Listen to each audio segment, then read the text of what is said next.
A paz de nosso Senhor Jesus Cristo, salve Maria Santíssima, e desde já agradeço pela atenção e pelo seu tempo. Hoje, 29 de setembro, na liturgia celebramos os Santos Arcanjos. E para comentar mais sobre isso, é preciso adentrarmos naquilo que a teologia denomina de angelologia, ou seja, o estudo dos anjos. E antes de continuar, caso você ainda não seja inscrito no canal, inscreva-se, compartilhe esse vídeo com outras pessoas, deixe aí seu comentário, clique no botão de notificações para estar recebendo as novidades do canal. Alguns assuntos do universo teológico geram dúvidas e questionamentos. E quando se trata dos anjos, muitas vezes os fiéis buscam um pouco mais de conhecimento ou embasamento acerca da existência desses seres. Primeiramente, é uma verdade de fé. Mas você pode pensar: Renan, o padre Lobão ou o padre Raposão disse que os anjos não existem. E aqui eu chamei de padre Lobão ou Raposão porque eles estão mentindo.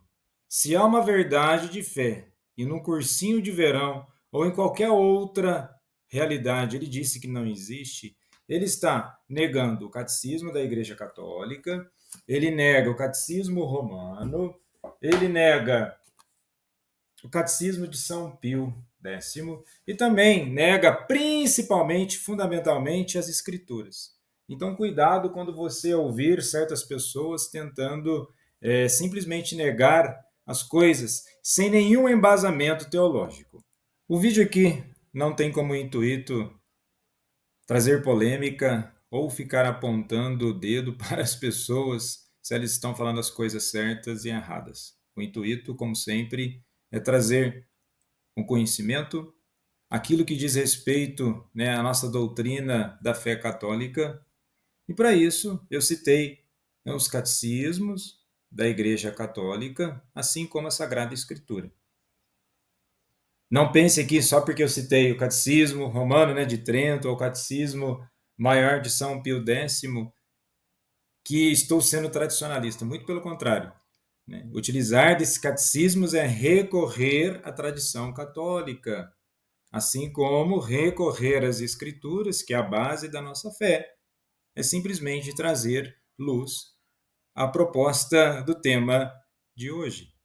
Então vejamos com cuidado esses detalhes e não percamos a nossa devoção e muito menos a nossa fé com embasamento doutrinal. E antes de falar de forma mais específica sobre os arcanjos Miguel, Gabriel e Rafael, é preciso entender e refletir que o mundo angélico escapa à percepção humana. Isto é, o ser humano, por própria iniciativa, não pode penetrar no mundo puramente espiritual. O anjo, porém, pode penetrar no nosso mundo e manifestar-se. A Sagrada Escritura testemunha a existência dos anjos e em página alguma há dúvida sobre essa realidade. E ainda, a doutrina sobre os anjos é um elemento imprescindível da história da salvação. E ela se desenvolve ao longo da história do povo hebreu, acompanhando assim o desenvolvimento de toda a Sagrada Escritura, já que os anjos têm um papel muito importante no desígnio salvífico, tanto na vida de pessoas individualmente, como no desenvolver da história do povo de Israel. E nesse sentido, é preciso, então, olharmos para os anjos no Antigo Testamento. A palavra mais comum na Sagrada Escritura para designar espíritos é anjo, que nas línguas modernas vem do latim angelus, que significa mensageiro. A palavra latina deriva da palavra grega usada pelos tradutores da Septuaginta, que também tem o mesmo significado de mensageiro. E na língua hebraica, por sua vez, a palavra usual para falar de anjo é malak, que significa uma função que remete a mensageiro ou núncio. E no Antigo Testamento, a palavra hebraica malak nunca se desenvolveu numa palavra técnica para indicar um espírito. Ela é usada tanto para mensageiros humanos quanto mensageiros celestes. Entre os aproximadamente 200 casos em que aparece essa expressão no Antigo Testamento, de malak, metade se refere a mensageiros celestes. Por isso, para melhor qualificar, o autor sagrado usa uma expressão ulterior. Logo, se encontram as expressões anjo de Yahvé ou anjo do Senhor, como no caso de Abraão, em Gênesis 22, do versículo 11, e outras. Pois, do contrário, poderia se tratar de um mensageiro humano. É interessante analisar que, desses mensageiros celestes, eles têm como função, por assim dizer, comunicar ordens de Deus aos seres humanos, proclamar eventos especiais, proteger os fiéis individual ou coletivamente e castigar de maneira justa aos seus inimigos e servir de instrumento da cólera contra pecadores e desobedientes dentro do próprio Israel. Então temos aí, nós podemos destacar esses 4 modos de agir das funções dos anjos. Então não é algo que se isola da história da salvação, não é fruto de uma imaginação, porque se negar a existência de um anjo, como eu disse lá no começo, alguns pseudos teólogos, e quando eu digo pseudo, né, são falsos que ficam elaborando mentiras. Por qual razão, então, o autor sagrado ou a comunidade em torno da elaboração daquele texto utilizaria a aparição do anjo Gabriel a Nossa Senhora? Algumas pessoas vão tentar dizer, utilizando de uma hermenêutica, ou seja, uma interpretação do texto muito torta, dizendo que é apenas uma figura de linguagem, porque a grandeza de Deus era tão grande que ele precisa de uma palavra intermediária para então, naquele momento, demonstrar a sua glória. Mas para que distorcer tanto o texto? Se a própria doutrina, assim como a tradição católica, ela enriquece o texto na perspectiva, vou aqui simplificar, que existe Deus no máximo e no ápice da sua glória e uma hierarquia da aproximação de Deus da realidade humana.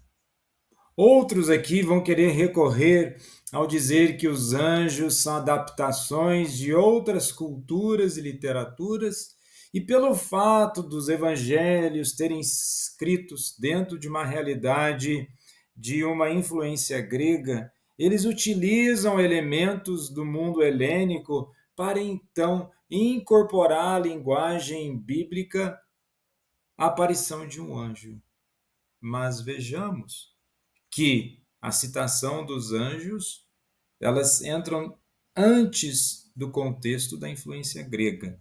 Então, recorrer a essa, por assim dizer, inculturação, né, da linguagem ou inculturação dos termos não faz sentido. E por isso que faz sentido aqui é falar daquilo que trata a doutrina católica. É algo muito simples, não precisamos fugir nem da tradição e nem das escrituras. Então, a doutrina dos anjos, de modo geral, podemos dizer que no Antigo Testamento se desenvolve em 4 épocas. Dos inícios até Moisés, de Moisés até os profetas pré-exílicos, por exemplo, Amós, Oséias, no tempo dos grandes profetas, Isaías, Jeremias e Ezequiel, onde quase não aparecem os anjos, e depois no exílio babilônico. E neste último tempo ou época, há um grande interesse nos anjos, como se pode ver no livro de Daniel. E diante disso, em algumas passagens bíblicas, podemos ver como os anjos aparecem como mensageiros e mediadores entre homens, mulheres e Deus. E constatamos o fato de que não é o próprio Deus que aparece, mas um anjo, um mensageiro. Na vida de Agar, escrava de Sarai, aparece um anjo no exato momento em que ela está fugindo de sua senhora. O anjo lhe pergunta: Agar, escrava de Sara, ou Sarai, de onde vens e para onde vais? Está lá em Gênesis 16, versículo 8. O mensageiro se aproxima quando a pessoa está em dificuldade, está em amplo sentido, sem direção. E ele transmite uma palavra exigente a Agar: volta para a tua senhora e põe-te sob tuas ordens. Está no versículo 9. No entanto, ele acrescenta a promessa do nascimento de um filho. Darás à luz um filho e o chamarás Ismael, porque na tua aflição o Senhor te escutou. Está lá no versículo 11. Interessante é o efeito desta intervenção do anjo na vida de Agar. Ela invoca o nome do Senhor que ele havia falado e diz: aqui cheguei a ver aquele que olha para mim. Versículo 13. Ela não presta culto ao anjo, mas a Deus. O mensageiro não chama atenção para si, mas age e fala em nome de Deus. E para o homem e para o ser humano, que deve entender, é que esse mensageiro, ele não traz uma devoção, um culto assim. Não é Deus que aparece por si próprio, mas nesse mensageiro já transmite fielmente a presença de Deus. No caso aqui de Agar, é claro que é Deus que lhe vem a bênção, como está claro no versículo 13. Outra passagem da intervenção de um anjo que é famoso é o capítulo 22 do livro de Gênesis. Mas antes de continuar nisso, reflita novamente. Nós temos que pensar na dimensão dos anjos, naquilo que diz respeito da hierarquia dos anjos, como veremos mais ao longo desse vídeo, né, com Santo Tomás de Aquino, dentro daquilo que a liturgia da igreja e o catecismo traz sobre os anjos. Porque o que se pode acontecer muitas vezes é um culto paralelo, e culto paralelo pode dar um entendimento de idolatria e desvio do que realmente é um anjo. No dia 2 de outubro, nós vamos também na liturgia celebrar os santos anjos da guarda. Então, nesse sentido, não podemos aqui isolar na figura do anjo e colocar Deus numa outra realidade. A figura do anjo está estritamente subordinada à majestade e à presença de Deus. Então, voltando ao exemplo de Abraão, né, no capítulo 22 do livro de Gênesis. Deus prova a Abraão, ele pede o sacrifício de seu filho. Abraão, por conseguinte, obedece e vai oferecer. No último momento, o anjo do Senhor intervém e impede o patriarca de sacrificar seu filho Isaque. E assim Abraão oferece um carneiro a Deus e nomeia aquele lugar o Senhor providenciará. Na passagem anterior, notamos que Abraão presta culto a Deus e que o anjo é apenas um mensageiro. O culto não é ninguém além de Deus. A relação, toda a passagem diz respeito, né, da prova de fidelidade a Abraão com Deus. Não tem uma relação com o anjo. O anjo é uma manifestação de um mensageiro. Bom, e há também outros exemplos de pessoas que têm uma experiência com o anjo. Na vida de Jacó, encontramos o anjo que conforta diante dos enganos de Labão, lá em Gênesis 31, né, dos versículos 11 ao 13. Mais tarde, o mesmo Jacó se lembra do anjo que o livrou de todo o mal, em Gênesis 48, versículo 16. E também é um anjo que, em Êxodo 3, né, dos versículos 2 seguintes, revela a Moisés o significado da sarça ardente. No livro dos Juízes, capítulo 13, versículos 3 ao 5, o anjo anuncia à mulher de Manoé o nascimento de Sansão. Em todas essas passagens, o anjo tem uma função de comunicar o quê? A palavra de Deus, a fidelidade. Então percebam aí que se o termo hebraico é malach, ele traz o mensageiro celeste, que são esses seres, por assim dizer, espirituais. Existe também os mensageiros do termo malach, que são aqueles mensageiros humanos que também comunicam a palavra de Deus. Em ambos os casos, vejamos, em ambos os casos, o mensageiro fiel à palavra de Deus, se for humano, deve ser sempre movido em comunhão plena com o Espírito Santo, no poder de conversão do Espírito Santo no coração do ser humano. E se um anjo celeste também é fiel a Deus, ele é movido plenamente em comunhão com o Espírito Santo, não tem como destoar desse sentido. E no Antigo Testamento, se há também outros termos para falar de anjos. Alguns exemplos são filhos de Deus, está lá em Jó, capítulo 1, versículo 6. Santos, em Jó, capítulo 5, versículo 1. Assembleia dos Santos, os Salmos 89, versículo 6.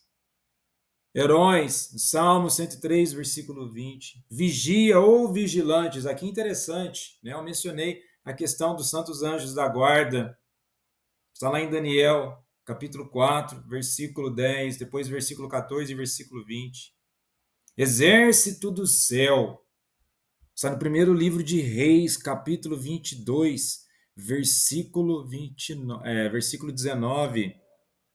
Então, uma expressão muito utilizada e que nós temos que entender na dimensão das Escrituras. E aqui também trago a ressalva de que a figura dos anjos muitas vezes é utilizada de uma forma esotérica, né? Esoterismo e cristianismo não tem nada a ver. As pessoas ficam utilizando, né, como entidades de energia, não são entidades de energia. Um cristão não acredita nessas questões de energizar o ambiente, fluxos de energias. Então, eles não são seres de energias, são seres de uma dimensão espiritual. E falar de espiritual, nós não estamos aqui falando de algo que foge do cristianismo. E a expressão, né, dos termos de anjo já foi objeto de estudo de muitos exegetas, né, aqueles que estudam as Sagradas Escrituras, né, de forma a fundo. E o termo anjo do Senhor, Malach Yahvé, aparece nos textos mais primitivos do Antigo Testamento para revelar a proteção de Yahvé em favor de seu povo de Israel. E continua a nos proteger até hoje. E por isso que eu citei, repeti e repito novamente a questão dos santos anjos da guarda. Nós temos exemplos dessa proteção em Gênesis 16, versículo 7 ao 9, em Êxodo 3, versículo 2, em Juízes 2, versículo 1 e depois versículo 4, segundo livro de Samuel, capítulo 24, versículo 16. Bom, e nesse sentido, o anjo ele vai também trazer essa dimensão de proteção, a dimensão de acompanhamento. Por qual razão? Nós podemos nos perguntar. Uma razão de intercessão? Alguns vão querer dizer, mas eu não preciso de intercessor. Eles ajudam numa realidade que nos aproxima de Deus. E nesse sentido, quando nessas particularidades de passagens ou de termos, é que no espírito de união tão grande, e aqui eu chamo de uma particularidade, é essa distinção, né, claramente do termo Yahvé e Malach. Na passagem em Gênesis, no capítulo 31, dos versículos 11 ao 13, o anjo declara explicitamente: Eu sou o Deus que te apareceu em Betel, onde ungiste a coluna sagrada e me fizeste o voto. Há notavelmente uma união entre Deus e seu anjo. Ou seja, aqui o anjo não é Deus e Deus não é o anjo. Mas ao utilizar de forma particular Malach Yahvé, aquele que é mensageiro de Deus e traduz fielmente a palavra de Deus, se você traduz fielmente a palavra de Deus, É como se o próprio Deus estivesse falando por esse mensageiro, mas não vamos confundir aqui a essência. Não está dizendo que é essencialmente a mesma coisa. Se está no mesmo espírito, se comunga verdadeiramente daquele espírito que transmite aquelas palavras, transmite aquela consciência, então há uma união profunda entre o anjo e Deus. Mas o que nós podemos ver em Números 20, versículo 16? Que Deus envia seu anjo para libertar seu povo. Logo, portanto, se deduz uma clara distinção entre Deus e seu mensageiro. Então vejamos, não quer dizer porque em Gênesis 31 que não se pode diferenciar, né, o termo Malak e Yahvé, que quer dizer que Deus é o anjo, que são as mesmas pessoas, porque em Números 20, do versículo 16, há feita, né, a distinção. Podemos ver também essa alternância ou equivalência em Êxodo 3, dos versículos 2 ao 6. No versículo 2 está assim: Apareceu-lhe o anjo do Senhor numa chama de fogo do meio de uma sarça. No versículo 4, no entanto, se fala: Deus, vendo o Senhor que Moisés se aproximava para observar, Deus chamou do meio da sarça: Moisés, Moisés. Ele respondeu: Aqui estou. E mais adiante, Deus fala a Moisés à sarça: Eu sou o Senhor de Deus teu pai, o Deus de Abraão, o Deus de Isaac, o Deus de Jacó. É difícil estabelecer uma distinção clara entre Deus e o anjo de Yahvé. Mas há uma alternância intencional, muitas vezes abrupta, entre a palavra de Yahvé e o anjo. Agora, isso é simplesmente para comunicar o estado de espírito de comunicação entre Deus, né, que passa pelo seu mensageiro e chega até a humanidade. Poderia ser aqui entendida como uma classificação hierárquica de comunicação? E no que diz respeito à hierarquia, vejamos a própria classificação, né, de hierarquia na doutrina católica. Quando digo hierarquia, é a hierarquia dos anjos. A hierarquia cristã mais influente foi apresentada por Pseudo Dionísio, o Areopagita, nos séculos 4 e 5, em seu livro sobre a hierarquia celeste. E nessa hierarquia, que é dividida em 3 grupos, que são divididos em 3 hierarquias, e cada hierarquia em 3 coros. E de forma aqui resumida, podemos primeiramente conhecer ali os serafins, querubins e tronos, onde os serafins, do grego seraf, que é abrasar, queimar, consumir. Estes anjos possuem 6 asas e adoram a Deus em profundidade tamanha, queimam de amor em sua presença. Eles assistem ante o trono de Deus e têm como privilégio estarem unidos a Deus intimamente. Depois os querubins, do hebraico cherud, que segundo São Jerônimo e Santo Agostinho significa a plenitude de sabedoria e ciência. E através de sua existência, esses anjos sustentam a glória de Deus e a adoração no céu. Os tronos são muitas vezes chamados sedes Dei, sejas de Deus. Também são diante do trono de Deus e têm como missão dar assistência aos anjos inferiores no que lhe for necessário. São habitados pela presença e a glória do Senhor e a transmite a outros anjos. A segunda hierarquia, e você já pode ter ouvido falar das dominações, virtudes e potestades. As dominações são vistos por alguns estudiosos como a alta nobreza celeste, e São Gregório escreveu: algumas fileiras do exército angélico chamam-se dominações, porque os restantes lhes são submissos, ou seja, lhes são obedientes. Então as virtudes são anjos muito fortes e poderosos, por isso são chamados de virtude, significa força, dotados da fortaleza de Deus, e devem ser invocados no tempo da prova e da fraqueza no caminho.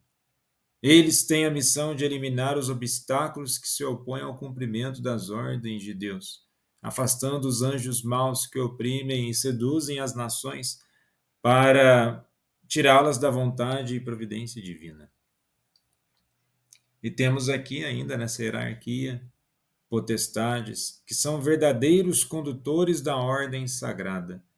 Operam prodígios e milagres extraordinários no tocante e sua missão nos grandes governos do mundo e da igreja. E esses anjos possuem autoridade para governar outros anjos. E a terceira hierarquia são os arcanjos e os tão conhecidos anjos. Temos aqui os principados.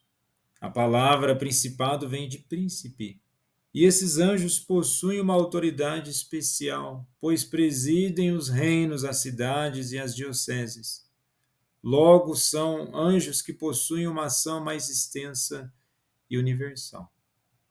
E os arcanjos, aos quais nós celebramos no dia de hoje na liturgia, são os anjos enviados por Deus em missões de maior importância junto aos homens, como foi o caso do arcanjo Rafael, que curou Tobit e Sara, conforme nós podemos ver no livro de Tobias, capítulo 3, versículo 25.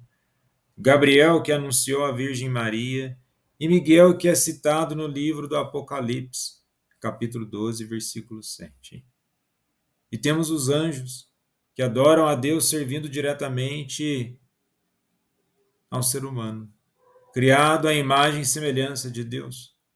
Aqui estão compreendidos os santos anjos da guarda, porém não é porque estão por último que são menos poderosos. E essa hierarquia, novamente, traz uma dimensão da grandeza de Deus. Não necessariamente que Deus precise ser adorado como um ser que é carente de adoração ou carente de atenção. Mas na dinâmica da própria criação, quando nós temos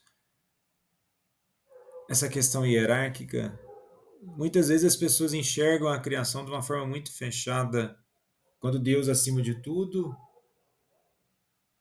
na sua magnitude, e não tem nenhum outro tipo de manifestação em relação à própria criação e Deus. Então, nesse sentido, a dimensão dos anjos certamente traz, em questão hierárquica, a possibilidade da manifestação de Deus por meio desses seres e, a partir desses seres, um auxílio na criação. E esse auxílio na criação é permanente. A criação, ela continua existente, ela continua, por assim dizer, em pé, e com isso, esses seres auxiliam a Deus. Muitas vezes as pessoas perguntam, mas se Deus é completo, se ele é autossuficiente, ele não precisaria de auxílio. Mas vejamos, a partir do momento que ele cria, ele quer precisar do auxílio. Não pelo fato da sua obra por si mesmo, a obra de Deus já é completa, mas ele coloca o auxílio exatamente nessa dimensão de criação. A criação em movimento, a adoração ou a glorificação a Deus não diz respeito de um aspecto de carência de Deus ou não. A própria glorificação e a adoração a Deus faz parte da criação. A adoração a Deus na criação, a própria criação adora a Deus na sua forma de existir. Ela não é separada de Deus. E por que ela precisa estar em adoração, esses seres em adoração a Deus? A santidade. Aqueles que se colocam na presença de Deus se colocam numa presença constante de santidade. Então, aqui de forma breve, essa apresentação da hierarquia dos anjos, mostrando que também a própria criação, né, conforme São Tomás de Aquino, né, vai apontar que existe uma ordem, existe um processo de perfeição. E com isso, na Suma Teológica, ele reflete sobre a natureza dos anjos. E é interessante que na Suma Teológica ele coloca uma ideia e ele faz contraposição dessa ideia. Então, quando ele fala do tratado sobre os anjos, quando ele reflete nessa dimensão, pensando na questão da hierarquia, sim, mas ele vai entrar na questão dos conceitos. Então ele faz a seguinte reflexão da premissa: se o anjo é absolutamente incorpóreo. O primeiro discute-se assim: parece que o anjo não é absolutamente incorpóreo. E lendo aqui na Suma Teológica, o que São Tomás propõe enquanto reflexão: pois o incorpóreo só em relação a nós e não em relação a Deus. Não é absolutamente incorpóreo. Ora, São João Damasceno diz que o anjo é dito incorpóreo e imaterial quanto a nós. Mas comparado a Deus, conclui-se que é corpóreo e material. Logo, não é absolutamente incorpóreo. Demais, só o corpo é movido como prova Aristóteles. Ora, Damasceno diz que o anjo é uma substância intelectual sempre imóvel. Logo, o anjo é substância corpórea. E ele continua, demais, agora citando Santo Ambrósio, que diz: toda criatura está circunscrita pelos limites certos da sua natureza. Ora, estar circunscrito é próprio dos corpos, logo toda criatura é corpórea. Mas os anjos são criaturas de Deus, como lê-se na Escritura, em Salmo 148, versículo 2. Louvai o Senhor todos os seus anjos aos que acrescenta, porque ele falou e as coisas se fizeram, mandou e foram criadas. Logo, os anjos são corpóreos. Então, para ter uma dimensão no que é esse comparativo, no início já foi dito bem, incorpora em relação a nós, pois eles não participam da mesma forma corporal, essa dimensão que nós temos de alma, corpo, a própria matéria humana, por assim dizer. Mas em relação a Deus, são seres corporais, porque em relação a Deus, Deus não tem corpo, não tem forma. Deus não existe na dimensão de espaço e tempo ao qual nós entendemos. E os anjos, eles existem numa dimensão que não é da mesma pureza de Deus. E São Tomás ele destaca isso na Suma Teológica. E é interessante que ele vai pontuando bem de uma forma aristotélica, quando Aristóteles, na sua obra Metafísica, ele vai colocando ponto 1, depois ponto 1, como se fosse um inciso, ponto 1, 1.1.2. Então ele vai trazendo uma lógica. E São Tomás trabalha bem isso. Ele diz assim, o que são os anjos? São seres puros, mas não tão puros, porque somente puro, de total pureza, somente Deus. Logo, em comparação com Deus, eles são corpóreos. Então, quando nós estamos falando de substâncias corpóreas ou incorpóreas, nós estamos falando da materialidade da essência.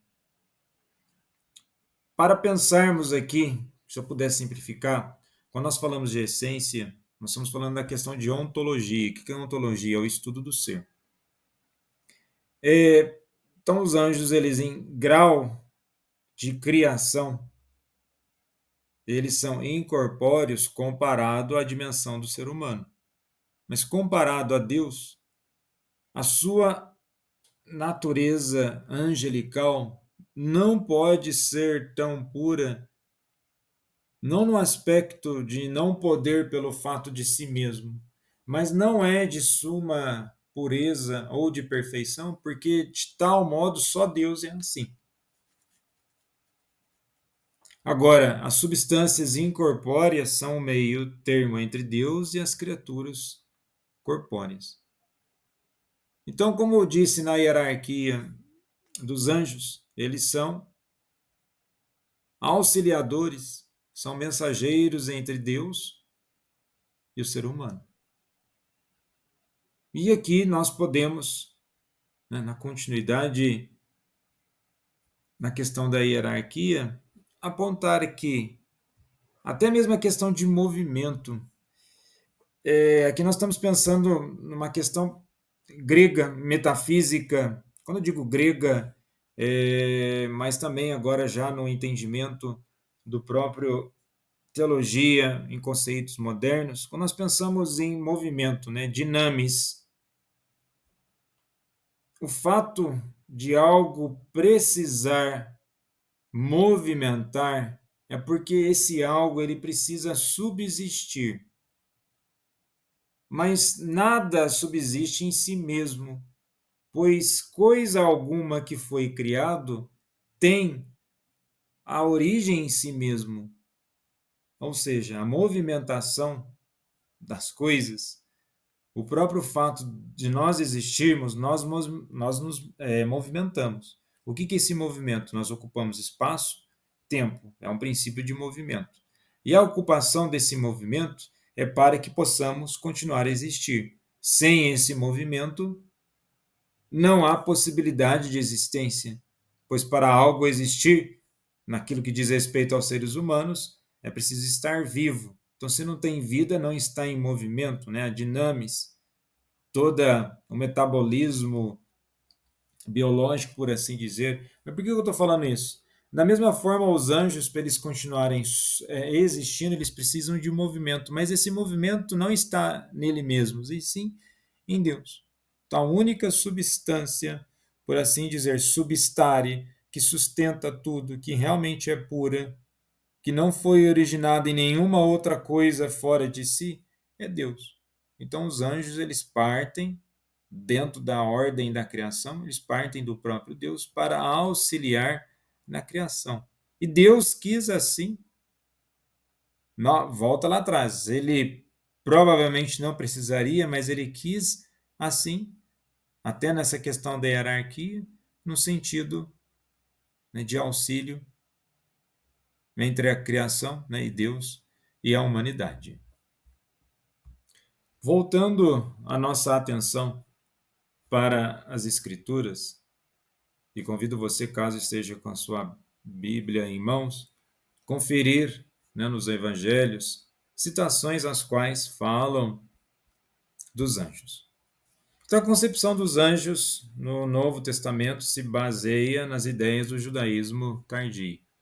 Os anjos são mensageiros celestes enviados aos homens, como podemos ver nas aparições do anjo do Senhor nos sonhos de José, conforme está lá em Mateus, capítulo 1, versículo 20, capítulo 2, versículos 13 e 19, no anúncio do nascimento de João Batista a Zacarias, conforme está em Lucas, capítulo 1, versículo 11, e na anunciação do anjo Gabriel a Maria, no capítulo 1 do Evangelho segundo Lucas, versículo 26. E na aparição do anjo do Senhor aos pastores, Lucas 2, né, do versículo 9 a seguir. Eles serviram Jesus no deserto, conforme está em Marcos 1, versículo 13. O anjo fortaleceu Jesus antes da sua paixão, está lá em Lucas 22, versículo 43. Eles anunciaram a ressurreição de Jesus, Mateus 28, versículo 5, Marcos 16, versículo 5, Lucas 24, versículo 4, João 20, do versículo 12. Ou seja, os 4 evangelhos, eles apresentam a realidade dos anjos.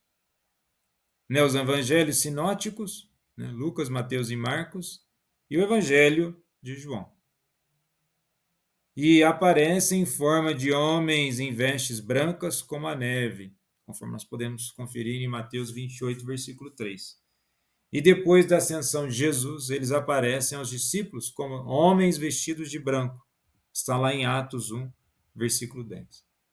O próprio Jesus fala dos anjos várias vezes já no início do seu ministério público, na vocação dos seus discípulos, ele anuncia: em verdade vos digo, vereis o céu aberto e os anjos de Deus subindo e descendo sobre o Filho do Homem. Está lá em João 1, versículo 51. Alguns vão querer dizer que aqui está sendo utilizada uma linguagem figurativa. No entanto, um simples exercício de exegese ou hermenêutica não vai chegar a essa conclusão. Logo, os anjos não estarão em competição com Jesus, mas o querem venerar conosco. Este é um ponto que merece destaque. Os santos anjos são zelotes para o monoteísmo de Israel. Eles estão quase sempre presentes nas teofanias. O que seriam essas teofanias? As teofanias, exatamente a aparição de Deus a um ser humano, ou à humanidade, conforme está em Gênesis 22, ou em Êxodo 3, versículo 2. E são sempre criaturas e servos do Senhor. O segundo efeito desse monoteísmo é que só em Israel e depois no cristianismo é que as leis morais são únicas e imparavelmente ligadas ao culto de Deus. Jesus fala dos anjos, das crianças que contemplam sem cessar a face do Pai, conforme está em Mateus 18, versículo 10. Ele menciona a alegria dos anjos sobre a conversão de um pecador, Lucas 15, versículo 10. E fala do testemunho que o Filho do Homem dará diante dos anjos de Deus, a favor de todo aquele que se declararem por ele diante do povo. Lucas 12, versículo 8 e capítulo 9, versículo 26. Interrogado pelos saduceus a respeito da esperança na ressurreição, Jesus respondeu que no mundo futuro os homens serão iguais aos anjos. Em Lucas 20, versículo 36, Mateus 22, versículo 30, Marcos 12, versículo 25. Embora os anjos sejam muito superiores a nós, são muito interessados em nossa salvação e felicidade eterna. E no sermão escatológico, Jesus anuncia que o Filho do Homem enviará seus anjos. Mateus 24, versículo 31 e capítulo 25, versículo 31. E os anjos virão para separar os maus dos justos. Mateus 13, versículo 49. E mesmo no momento extremo na sua paixão, Jesus lembra dos anjos quando repreende seu discípulo. Pensas que eu não poderei recorrer ao meu Pai, que me mandaria logo mais de 12 legiões de anjos? Mateus 26, versículo 53. E com isso temos argumentos suficientes para dizer que os anjos estão intimamente ligados a Cristo e que Jesus claramente afirma sua existência, assim como seu papel fundamental na história da salvação. Então, por isso que eu citei lá no começo que não adianta querer negar simplesmente uma questão de fé. Na verdade é o seguinte, as pessoas podem até negar, fazer um malabarismo de várias ideias, com falsos enunciados e com premissas incompletas. Negar, por uma conveniência ou até mesmo uma preguiça intelectual, é fácil, mas trazer uma comprovação e uma argumentação contrária, aí já requer um pouco mais de honestidade e exercício intelectual. Então não adianta ficar negando, porque, novamente, se negar a existência, essa verdade de fé, você está negando, primeiramente, a Sagrada Escritura e depois o catecismo e a tradição da própria igreja. Então, a existência dos anjos é uma verdade de fé, assim como ensina o catecismo da Igreja Católica, lá no número 328. Então, aqui eu já citei várias passagens no Antigo Testamento, assim como no Novo Testamento, que trazem a realidade dos anjos. Então, agora no Catecismo da Igreja Católica, número 328, fala: os anjos, a existência dos seres espirituais não corporais, que a Sagrada Escritura chama habitualmente de anjos, é uma verdade de fé. O testemunho da Escritura a respeito é tão claro quanto a unanimidade da tradição.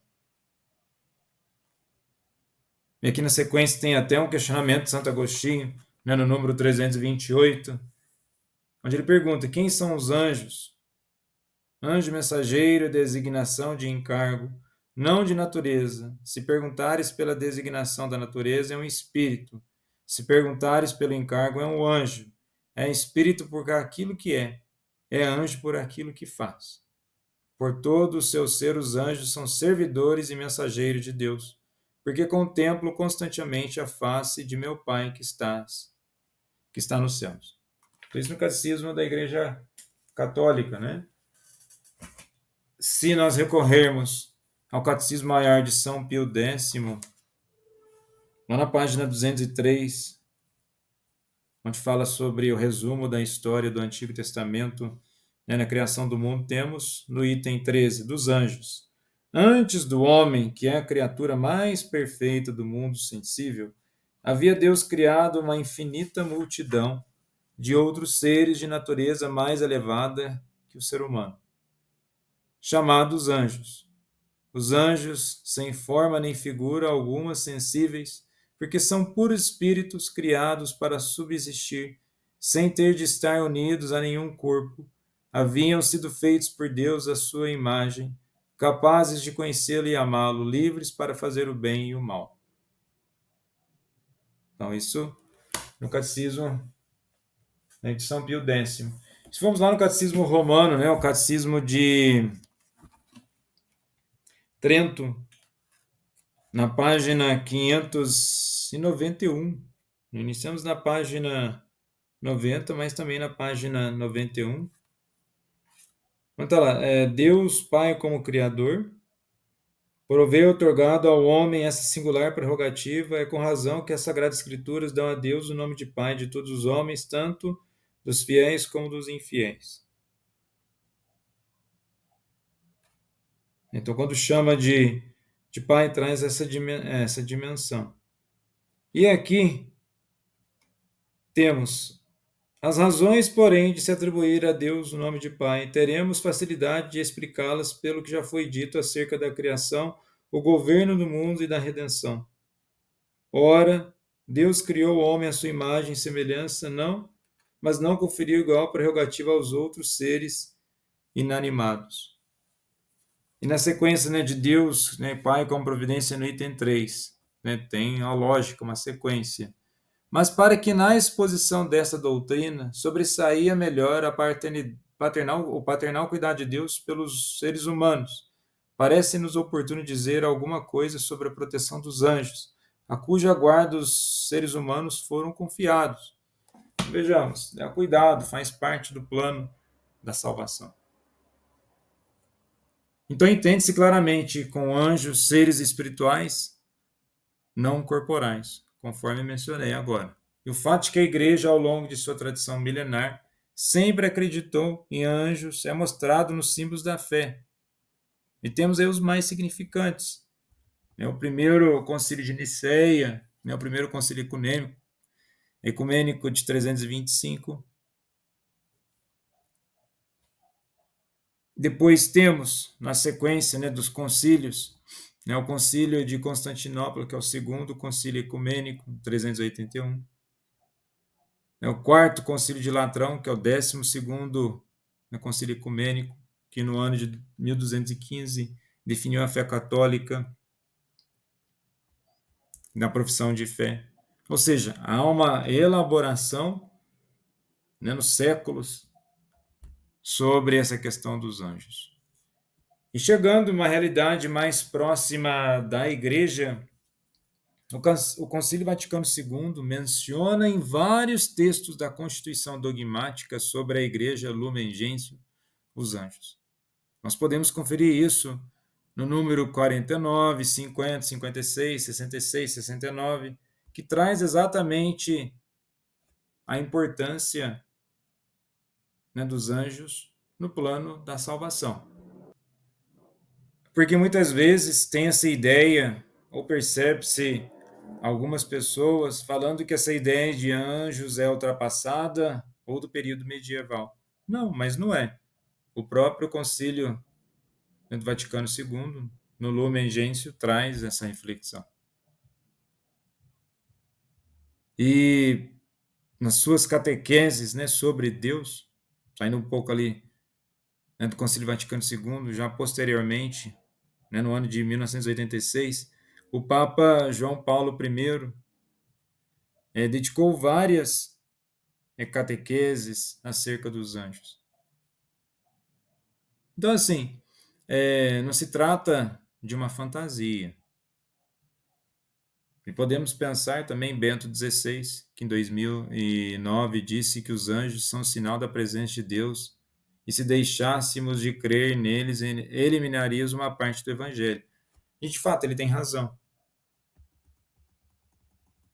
E em 2014, o próprio Papa Francisco, né, desde seu ministério petrino, né, falou repetidas vezes acerca da existência dos seres angelicais.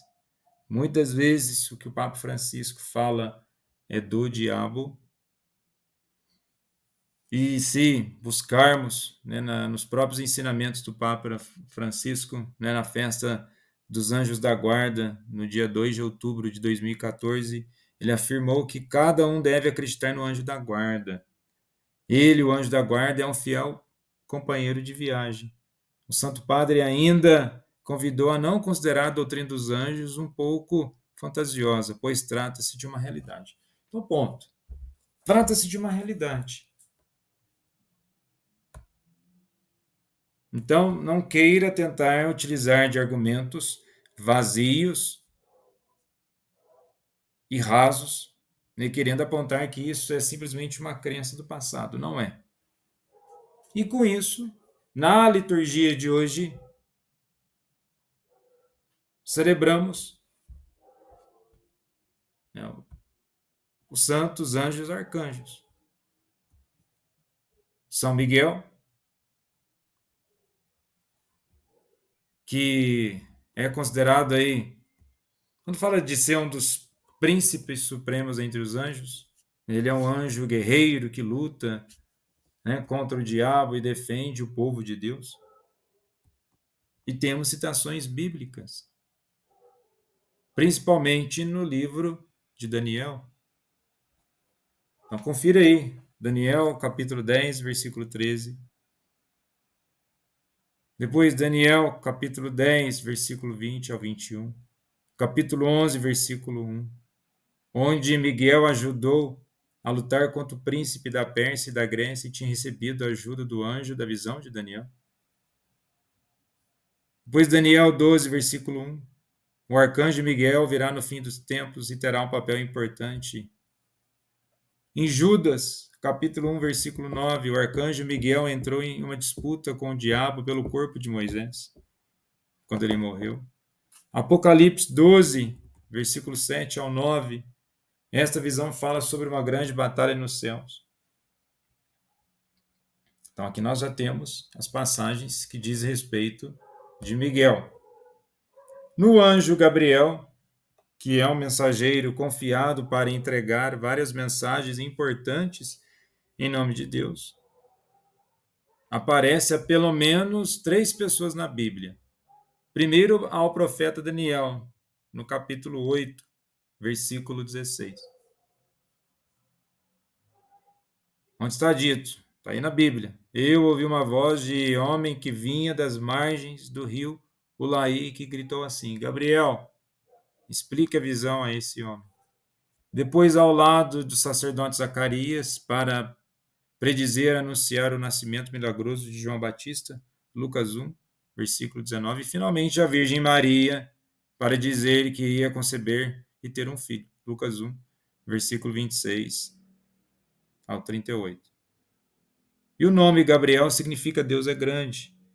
E como o anjo da anunciação, é ele quem revelou que o Salvador deveria ser chamado Jesus, Lucas 1, versículo 31. Então vejamos, é um anjo que manifesta, né, que tem como função manifestar a grandeza de Deus. E depois temos o arcanjo Rafael, né, que podemos chamar de São Rafael Arcanjo, e que significa Deus cura. No Antigo Testamento, eu já mencionei aqui, está lá no livro de Tobias, no capítulo 5, do versículo 4, ao início das aparições de Rafael ao jovem Tobias. Tendo saído, deparou-se o anjo Rafael, sem demonstrar, todavia, ser um anjo de Deus. E no capítulo 6, versículo 3, vê-se porque a imagem esculpida pelos católicos mostra o arcanjo segurando um peixe.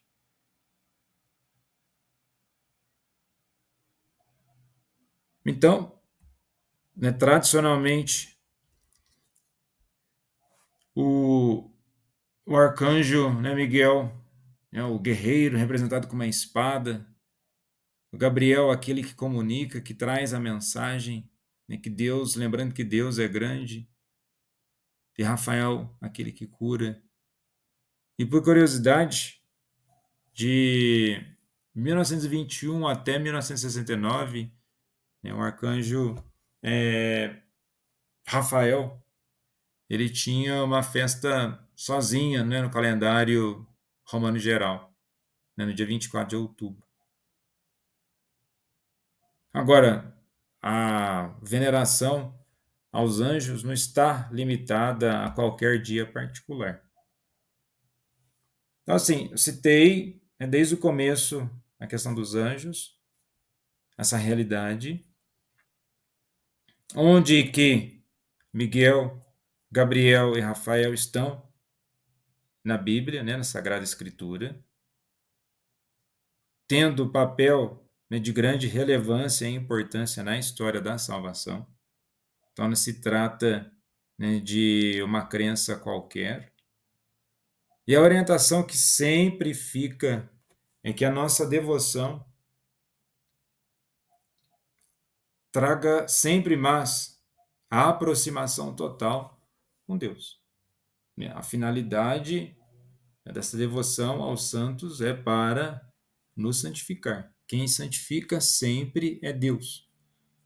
Quando nós buscamos uma intercessão dos santos, os santos por si só, a igreja triunfante, aqueles que já estão na glória de Deus, eles por si só não fazem nada. Mas lembrarmos dos santos, assim como lembrarmos dos anjos, é pensarmos na manifestação da misericórdia de Deus para que aqueles que estão na igreja, que aqui ainda está combatendo, a igreja militante. No que diz respeito, quando nós falamos dos santos, rapidamente aqui, dos santos, ao olhar para essas pessoas, é a esperança do ressuscitado, a mentalidade da ressurreição. Aqueles que viveram intensamente a Deus, é o exemplo, são as marcas da paixão e as marcas da ressurreição. E ao olharmos para os anjos, nessa realidade espiritual, é também continuarmos uma lógica de esperança e de proximidade com Deus, e nessa proximidade com Deus que nos santifica. Que os santos arcanjos Miguel, Gabriel e Rafael intercedam por nós. E agradeço pela sua atenção. E até o próximo vídeo. Paz e bem.